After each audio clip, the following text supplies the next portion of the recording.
Hello, everybody. It's nice to see you.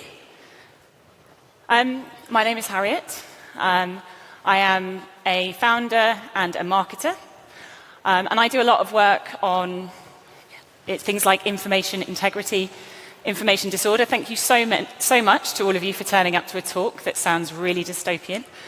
I want to just jump right in and ask everyone, who here has seen the Netflix TV show Adolescence?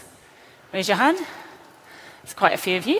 And if you feel comfortable, has anyone here experienced any of the issues that are covered in this TV show? Are you aware of any family members who've been affected by the issues there? Yeah, that's a few of you. Okay. Has anyone here got a relative who has fallen victim to a conspiracy theory?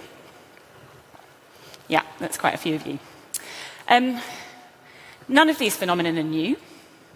We've been talking about radical young men since the day of the Crusades. We have, conspiracy theories are as old as time. But what has changed is the way that this information is served to us and the amount of information that we see. So I do a lot of work around the internet, around our digital spaces, and around the incentives that drive it. I work a lot with organizations such as advertisers. And I'm a bit of a cultural translator in that I sit between the worlds of civil society and business. And for those of you that raise your hands, I'm going to be talking about some really deeply personal issues today, but I'm going to be doing it in the language of business. And I personally, as a human being, I find some of this strange, and you might too. But I do believe it's important that we tell more stories. So what is information integrity, that term I've just used? Well, it was a term that the UN have described as access to reliable, quality information. And it's at the heart of what I'm going to be talking about today. I'm going to start off with the obvious. Many of you will already know this. It is no secret that we are spending more of our time online. And if we take the example of the news sector, for example, this increasing amount of time online is having impacts. So less than half of us pick up a newspaper with the same regularity that we did 10 years ago. Few of us are getting our news from the TV. And many more of us are getting our news online. Now, whether you're getting it from TikTok or from the digital version of your favorite news outlet will vastly depend on your age and where you are. But essentially, this is shifting online. And there are some brilliant impacts from this.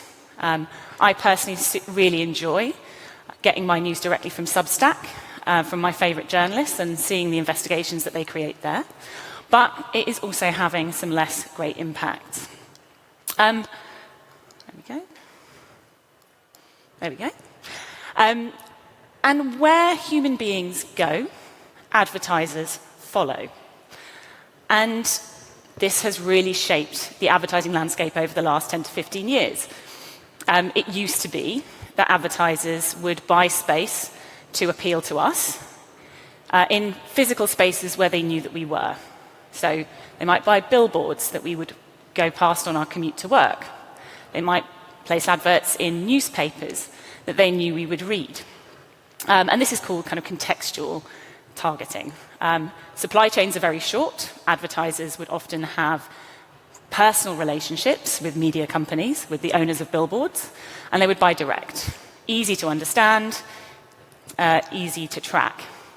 Obviously, with smartphones, we can now be in two physical spaces at once. Our bodies can be in one space, whilst our mind is somewhere else. And I'll give you the example of my commute to work. Whilst my body will be in the same space during this commute as other people on my train carriage, my brain will be elsewhere. And by the time I've done the 30-minute journey to work, I will have been in many different media spaces to the passengers in the train with me. I will have been on different apps, on different newspapers, in different environments. And as advertisers are trying to target me or people like me, they have then had to diversify and massively complicate that system that we saw before in order to track not only me, but the billions of other people that they are trying to advertise to. And so what that has created is a huge amount of complexity.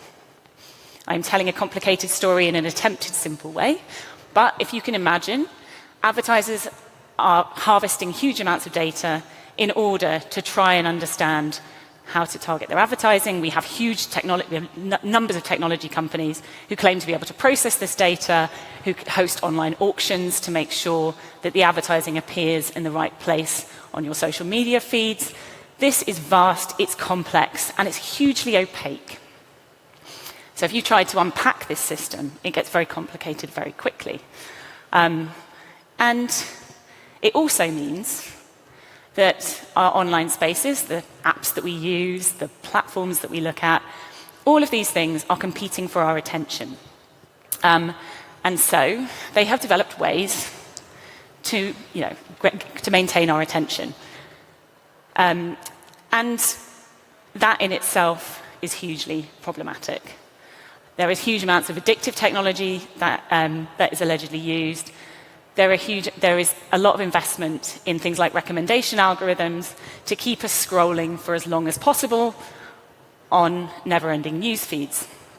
And therefore, this has changed how information is created. Essentially, our favorite news brands now have to compete with cat videos.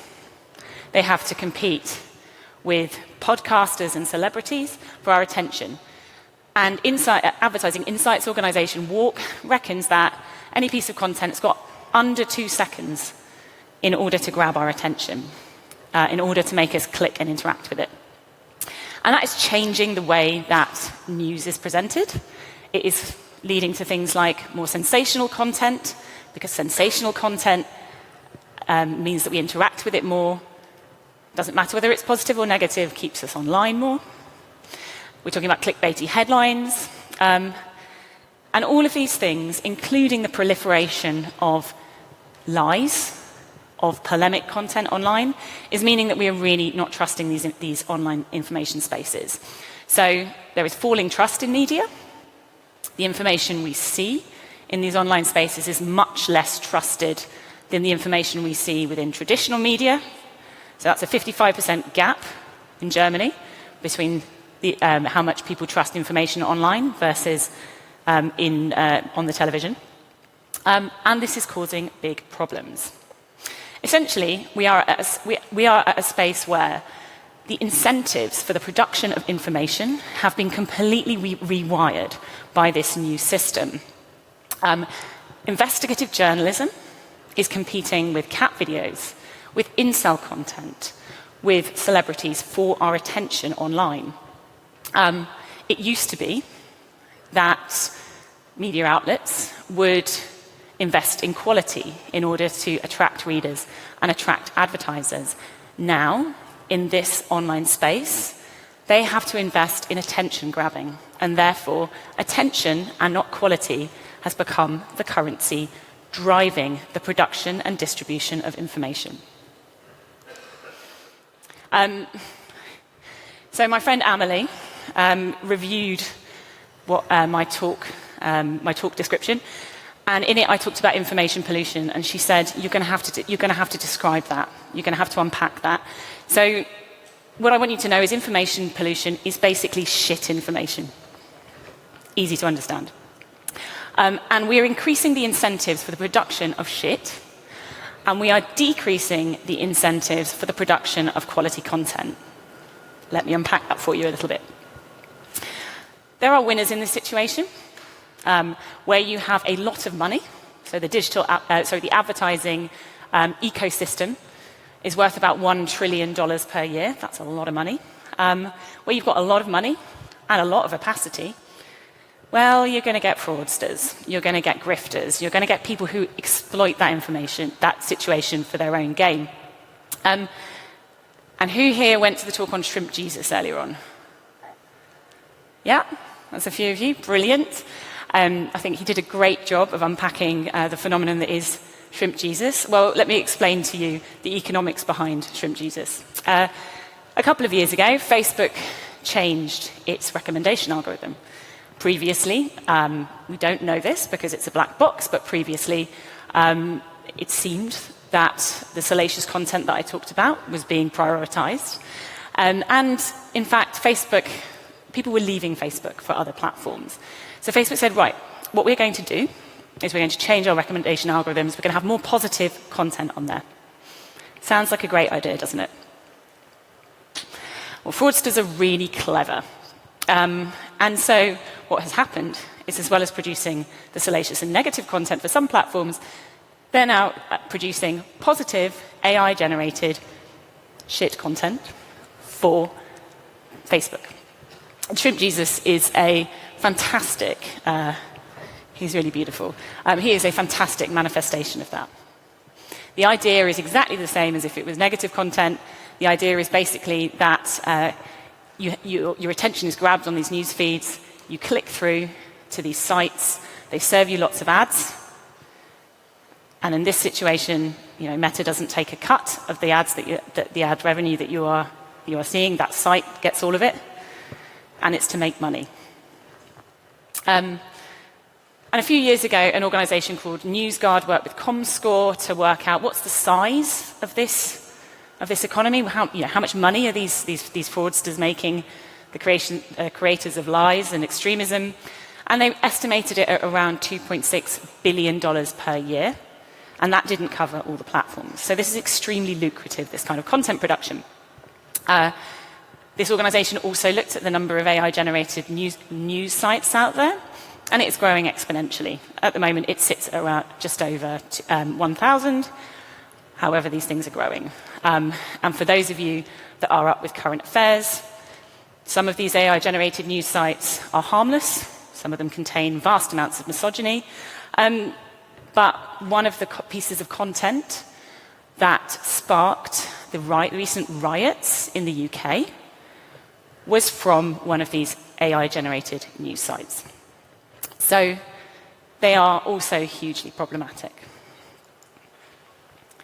So who are the losers in this system? It's fairly predictable. Advertisers aren't stupid. They know what is going on. They know that systems have developed to try and siphon off some of their ad spend. And they're taking action.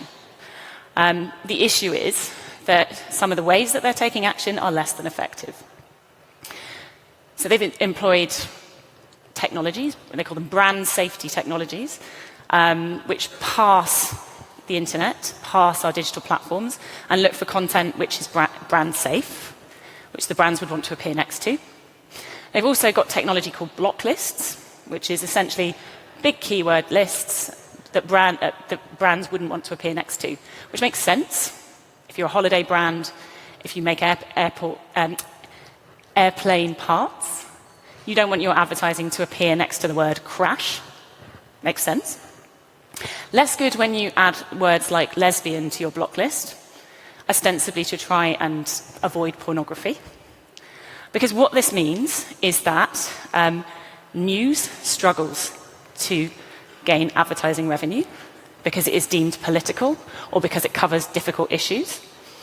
The LGBTQ plus community and their media struggles to monetize because words associated with them are on those block lists.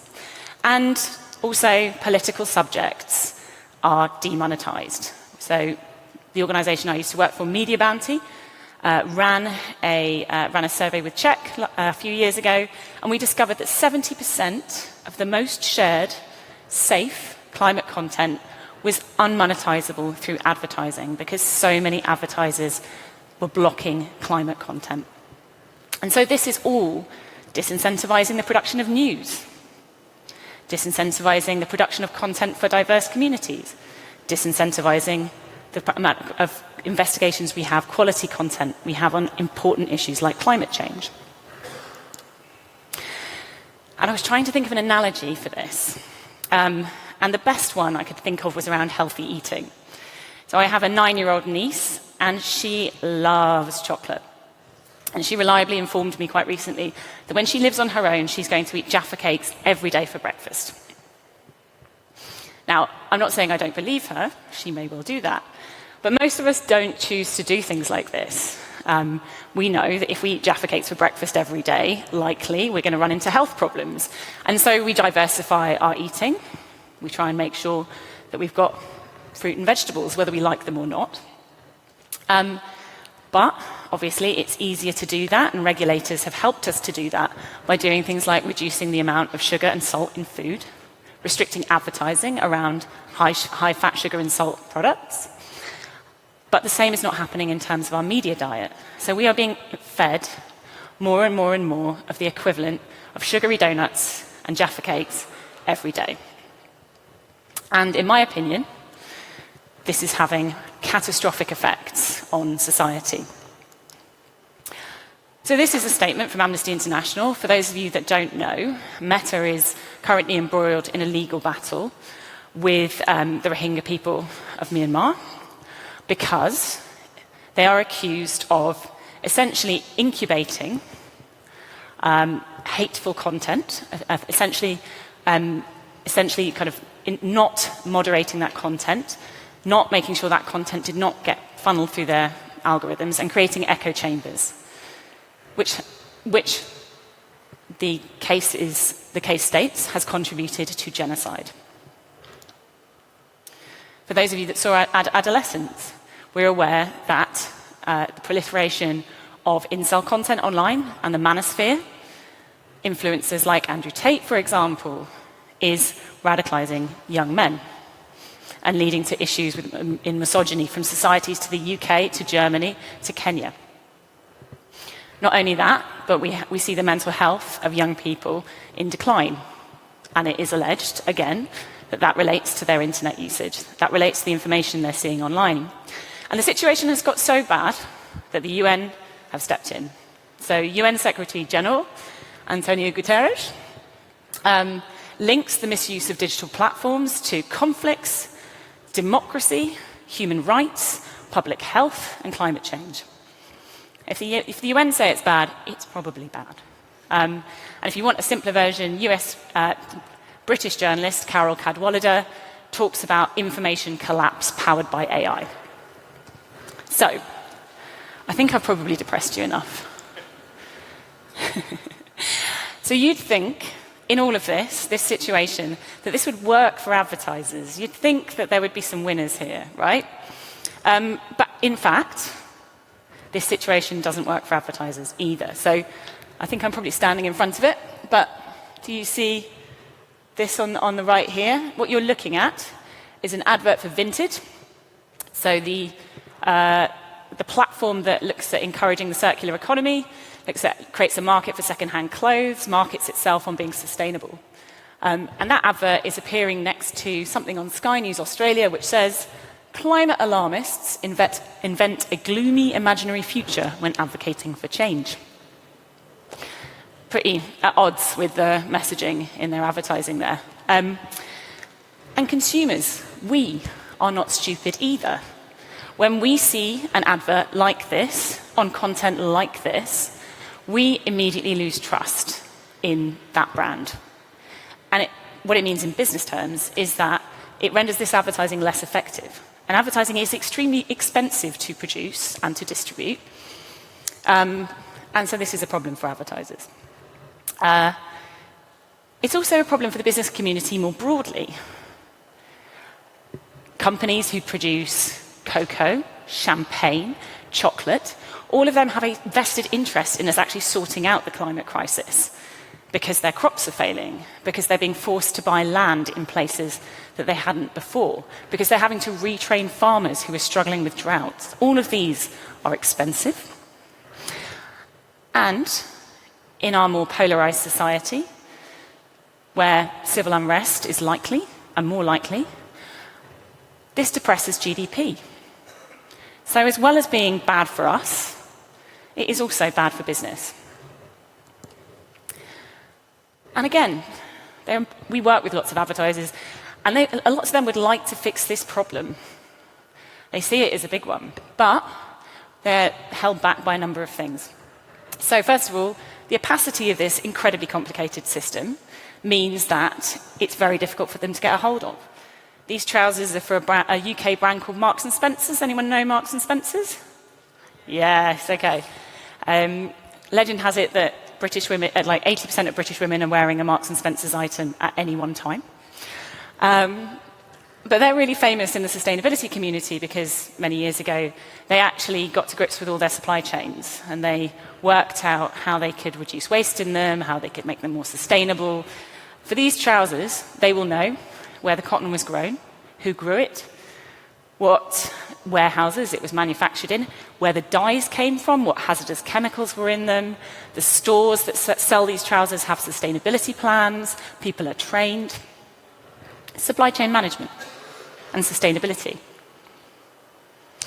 But this data is not available for advertising supply chains. Our advertisers are struggling to get hold of it, and they are not being helped by partners. And this is a massive problem, because what is not seen is not sorted out. The other issue we've got is because these things are so complicated, and a full confession, I worked as an ad tech journalist. I've worked in this for years, and I am still not comfortable with half the concepts. I still do not understand. So if your day job is marketing, it can be quite difficult to get your head around it. And lastly, there's a lack of accountability. So these risks, these issues are not being managed at board level. There was research from Kantar saying only about 5% of companies have disinformation on their risk register. So they're lacking the corporate incentives to make this a real issue. Oh, there we go.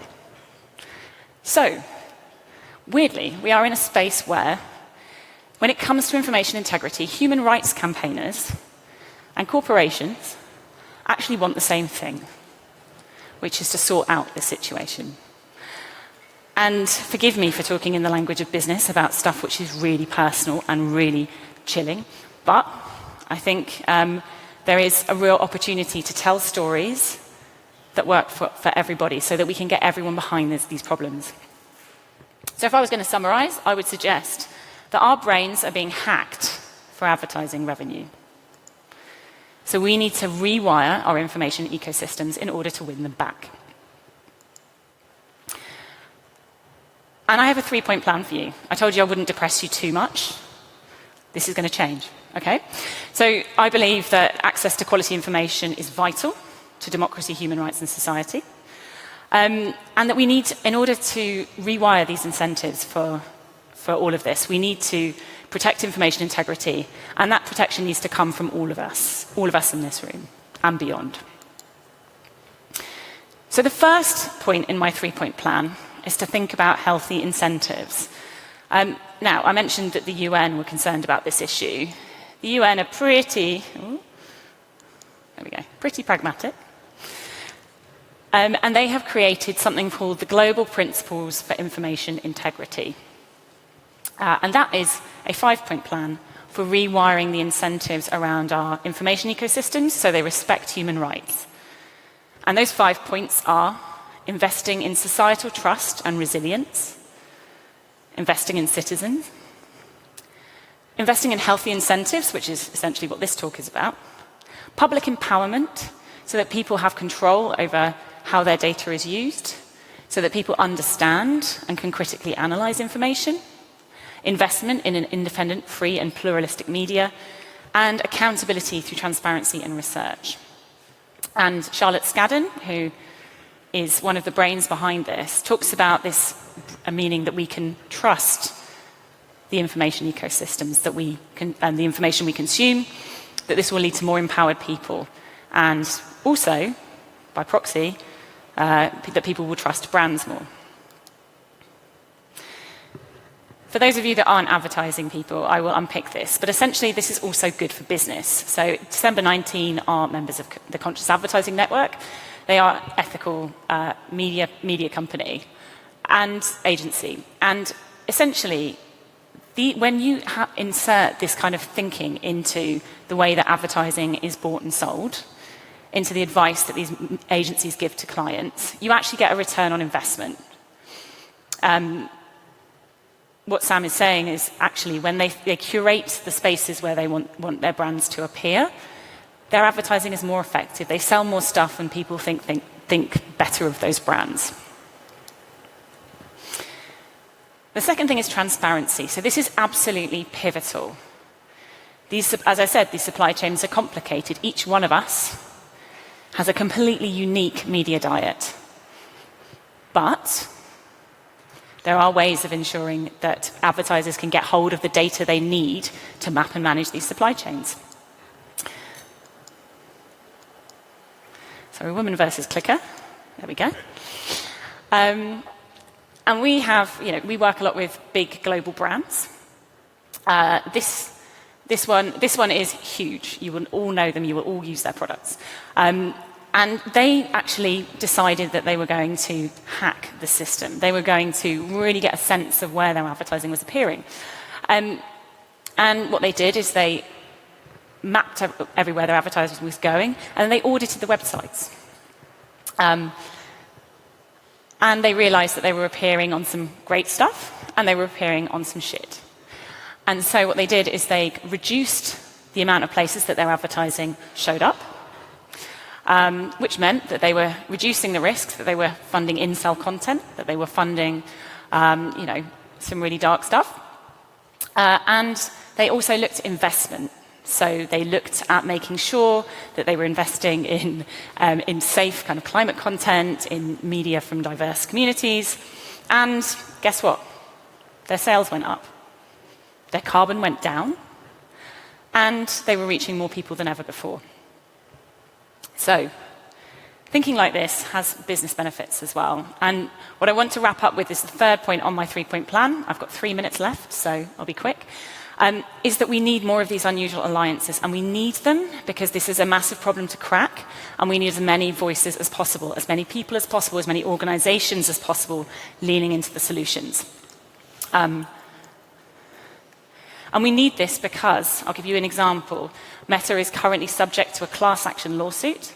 It is alleged that they inflated the reach of their advertising, and this is being brought by advertisers. Meta are on the hook for around $7 billion if they are found guilty, but they are making a lot of money.